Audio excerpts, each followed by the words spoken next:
Excuse me. What in the world are you thinking? Mean Gene, the first thing you need to do is to tell these people to shut up if you want to hear what I gotta say. What up, y'all? It's KMB, the Sexy Ninja, in the place to be for a Paper Saber universe, and this is the New World Podcast, brother.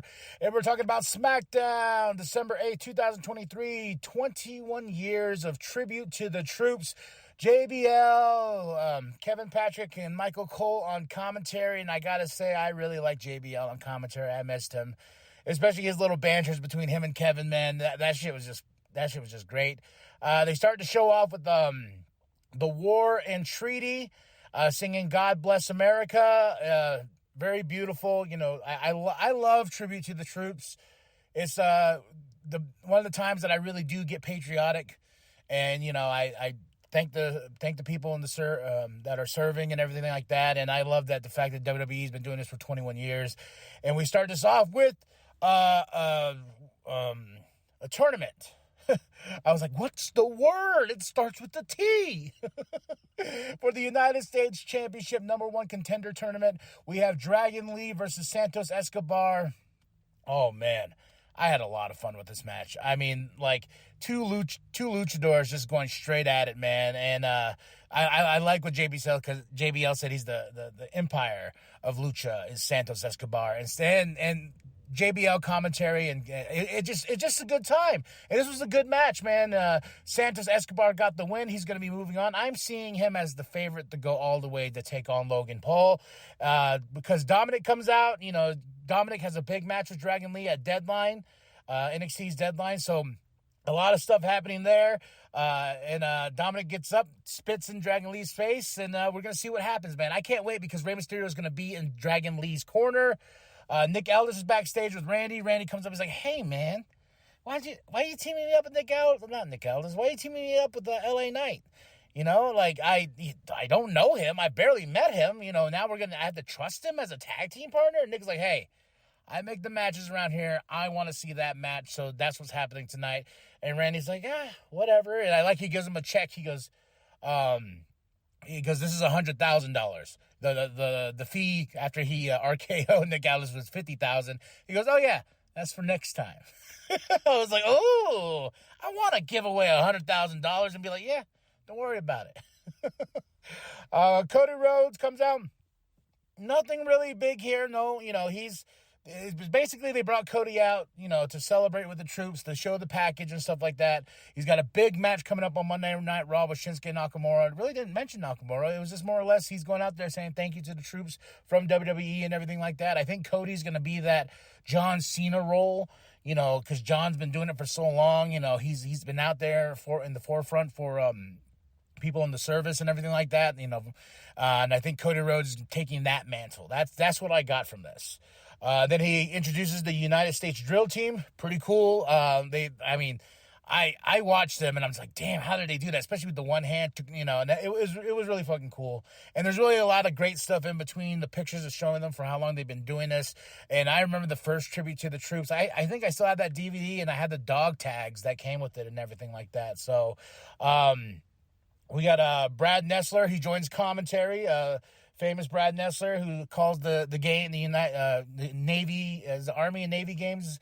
I think there's one going on today and everything like that. But he's calling the United States #1 contender tournament match #2, Bobby Lashley versus Karrion Kross.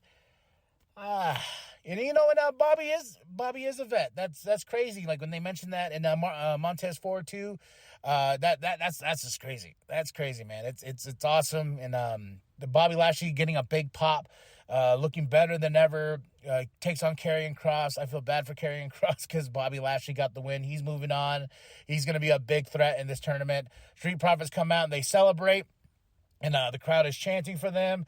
Damage Control backstage. This is the thing that got me interested. Like I said, I'm slowly seeing them kicking Bayley out. They are becoming the mean girls of WWE. That's what I love about this. They're becoming the mean girls, and they're slowly telling Bayley, like, yeah, you can stay back here. And Dakota Kai is the one that's interpreting what is being said by Io and Asuka and Kyrie's saying, she's the interpreter for the group.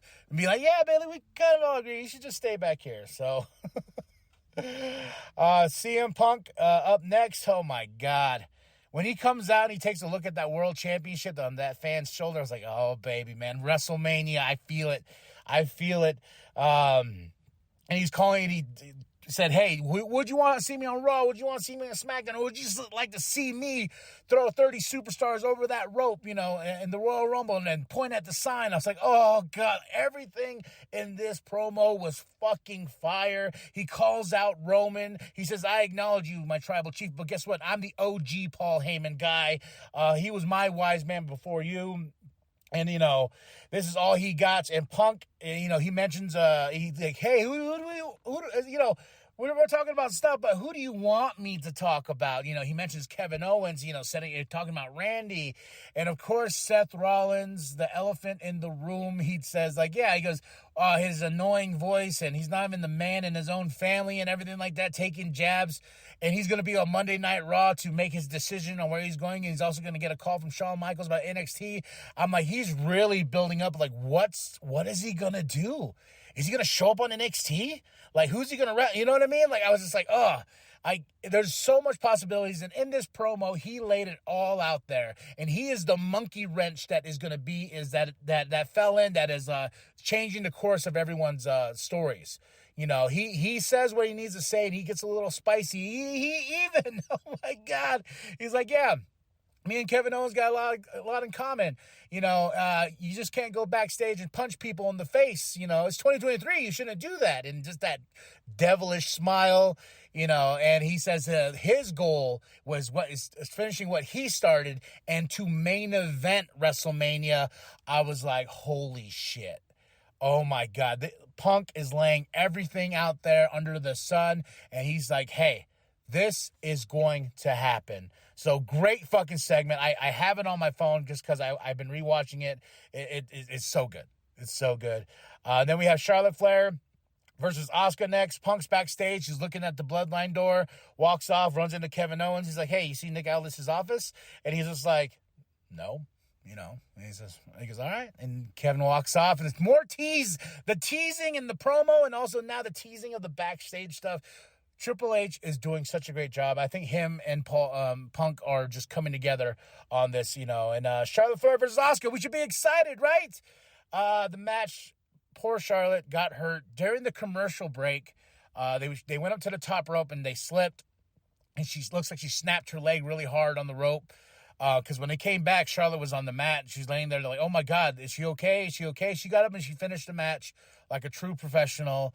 That's how it is in this business. And I hate saying it like that, but that's what it is, man. Like, you've heard those crazy stories where fucking Triple H is like, I basically, ripped this muscle and I finished the match and whatnot. And I did this, and you hear like, oh, I broke this, but I finished the match. God damn it. I broke my ankles, all this crazy shit that you hear all these hardcore wrestlers do. And Charlotte was the pro and she finished the match. Asuka got the win. Bayley came out and everything like that. So, before the match, as Damage Control is coming out, Michin, Zelina, Shotzi, Bianca, they all beat their asses to the backstage. So it'll be one-on-one with Charlotte.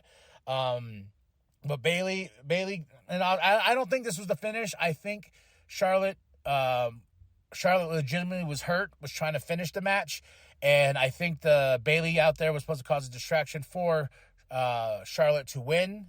Just causing more damage and damage control with Asuka and all of them, with Bayley and everything like that. But I think just because of her getting hurt, that changed the outcome of the match, and hopefully Charlotte is not out for too long. Speedy recovery. I hope she's okay. So then we got Punk backstage with Nick, and Nick hands him a contract and says, hey, you going to think about it? He goes, all right. Then he turns around. Well, no, Cody comes in. I was like, oh, my God. And Cody's like, hey, yeah, I heard what you said. Everyone heard what you said out there. So you main event in WrestleMania means you winning the Royal Rumble. And he looks at Punk. He goes, welcome back. And I was like, oh, gee. I am so happy and giddy right now, man. WWE is on fucking fire.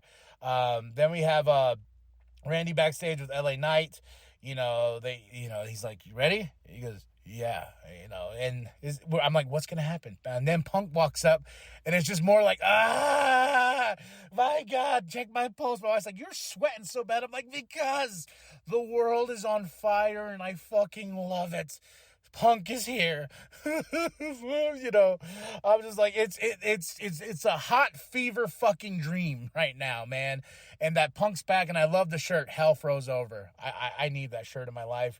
Now we have the main event: Randy Orton and LA Knight versus Solo Sikoa and Jimmy Uso. Fun match, man. All the hits, all the bells, all the whistles, man. Randy looking great. Randy looking like a god, like he's sketched from the fucking rocks of Olympus. But him and LA Knight looked great. LA Knight was fantastic, and this was a damn good match. And Randy Orton and LA Knight got the win. And yeah, now we move on. And Randy is aiming for the bloodline. And guess who's coming back next week? Roman Reigns.